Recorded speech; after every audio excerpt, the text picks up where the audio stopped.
Et justement, pour donner le ton de cette chronique, on va écouter la question qui l'a motivé. C'est celle de Timothée. Il l'a laissée sur notre répondeur. Écoutons-la.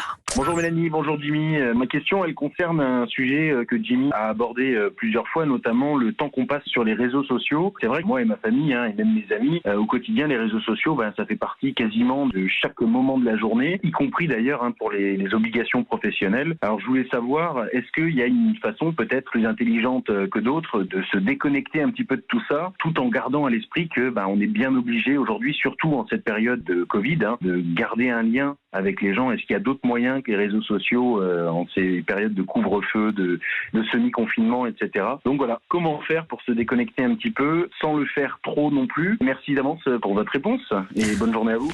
Alors, comment faire sans trop le faire non plus? On est tous un peu dans ce problème-là. De toute façon, surtout en ce moment, Jimmy, il faut dire ce qui est. Twitter, Instagram, Facebook, c'est quand même aussi un moyen. On est tous, il y a un couvre-feu, on a subi plusieurs confinements. C'est un moyen de garder un lien avec les autres, non? Je ne sais pas si c'est vraiment un lien peut-être un peu artificiel, puisque vous n'avez pas créé de véritables nouvelles relations, vous n'allez pas nouer de véritables liens avec quelqu'un, vous allez peut-être de façon artificielle utiliser ce qu'on appelle à tort peut-être des réseaux sociaux. Le réseau, c'est pas forcément des gens que vous allez retrouver par la suite, et puis social, pas tout à fait.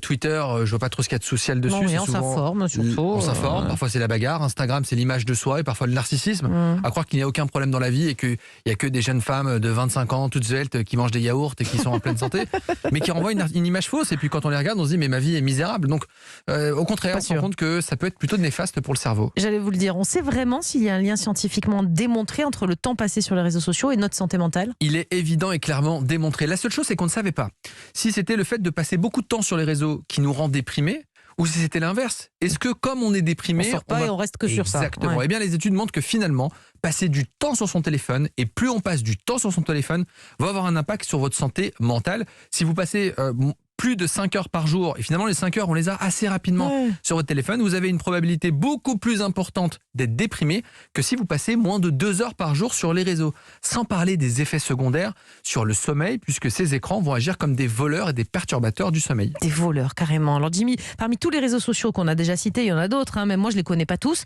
Est-ce qu'il y en a qui sont plus nuisibles que d'autres sur notre santé mentale? Chacun sa particularité. Je vous parlais de l'image de soi liée à Instagram. Facebook aurait tendance à baisser un peu votre estime de soi, c'est ce que remontent les études, et Twitter augmenterait votre charge mentale. Donc en fait, à chaque réseau, il y aurait ses particularités. La seule chose qu'il faut faire, c'est peut-être contrôler l'accès et le temps qu'on passe dessus. Ça veut dire qu'on devrait tous essayer donc de diminuer un peu. On le sait, on a du mal à le faire, mais donc faire cette sorte de sevrage.